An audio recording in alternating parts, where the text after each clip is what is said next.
Hello, fifth graders. This is Mr. James. Today we are going to start delving a little deeper into the U.S. government. We have already read sort of an overview of how the U.S. government works, and then we read about the Constitution. And so now over the next week and a half, we're going to be diving into those three branches that were discussed. There were three main branches of the government: the executive branch, the judicial branch, and the legislative branch. And so today we're focusing on the executive branch, and the executive branch is led by the president. And we'll learn about a little bit more than just the president, because while he is the main person in the executive branch, there are many people that are part of it. So we're going to read pages 1 through 8 today.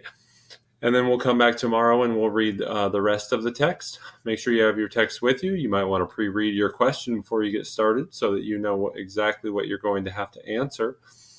And then we'll come back and talk about writing at the very end.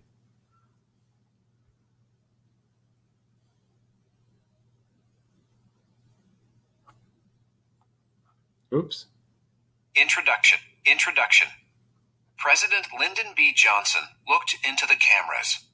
"My fellow Americans," he said, "I am about to sign into law the Civil Rights Act of 1964. Johnson explained that the act called for Americans of every race to be treated equally. Johnson finished his remarks and signed the bill using many different pens. He gave the pens as gifts to people in the room, including Dr. Martin Luther King, Jr. The signing of the Civil Rights Act was an important day in United States history. However, for the President of the United States, even less important days are still busy days. In one day, the President might attend meetings, make a speech, visit a school or hospital, sign a bill into law, and host leaders from other countries. This is the executive branch at work. The executive branch in the U.S. Constitution. In 1788, American leaders adopted the Constitution.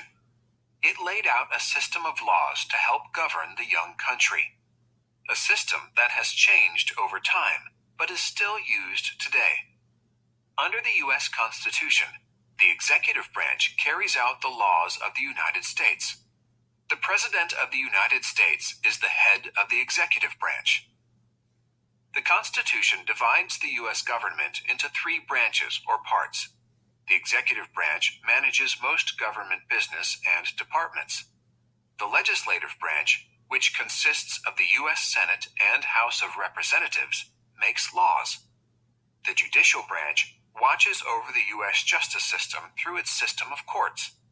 Sometimes the different branches cooperate and compromise.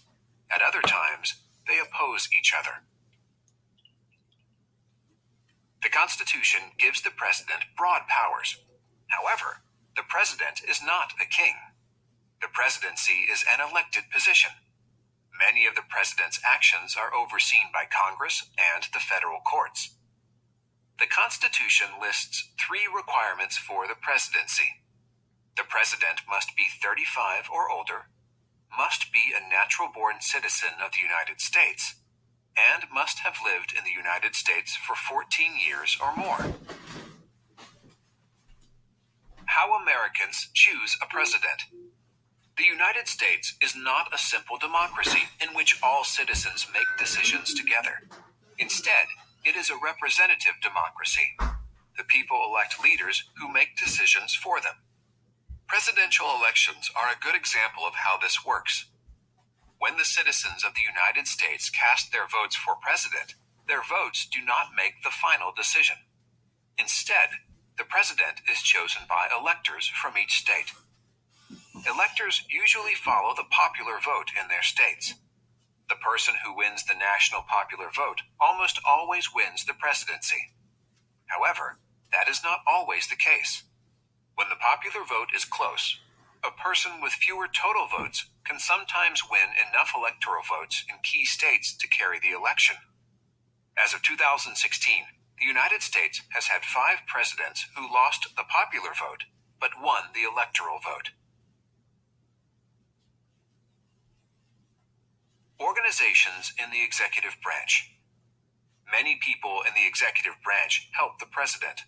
For example, the executive branch includes a vice president. The vice president is elected along with the president.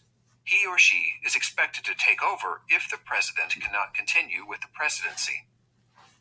The executive branch also includes departments of people who oversee American schools, the military, and taxes, among other things. The leaders of these departments make up the president's cabinet. The cabinet has grown since the United States' early history. President George Washington's cabinet had only 4 members. Now the cabinet has more than a dozen. All right, and that's where we're going to stop reading today.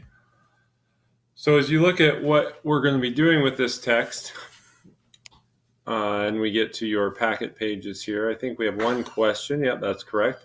And it's, what is the role or job of the executive branch of the United States government? So we're talking about overall that whole group, not just the president, but the other people and cabinet members, as they were just talking about, that are also in that branch. And then you've got 3 words that you're going to do those vocabulary cards for. Remember, you're writing your own original sentences and putting those definitions in your own words. And those words are executive, Congress, and cabinet. And then when you get on your writing for the day, this week we're beginning a research project. So all of the materials you're going to need for your research are provided in a separate stapled copy, and it's all about butterflies. So what you're going to be doing is you're going to be writing an informational text about butterflies. But just as last week, there's a sample text that I've provided for you. And there's all the instructions here, so you should be able to look through the instructions and see exactly what you're going to do. But I want to make sure you understand that the example that's given, they give an example graphic organizer, and it's not about butterflies. It's just an example if somebody was writing an informative essay. In this case, they're writing about yams. Now, you're not writing about yams. You are writing about butterflies. All the information you have is about butterflies. This is just to give you a great example of what a graphic organizer would look like when it's completed. Then you have an example of what the essay looks like based off of that graphic organizer. You can see those 5 distinct paragraphs: an introduction, 3 body paragraphs, and a conclusion. You, using information from the butterfly packet, the butterflies, you're writing about butterflies. I'm going to say that about 15 times. You're going to fill out this graphic organizer with information you found in those butterfly articles that are in a separate stapled copy. Okay? That's your job today. If you have any questions about it, because I don't want anybody to be confused, please let us know. We're happy to help. Thanks so much for joining me today. Hopefully you're having a great day, and I will talk to you again soon.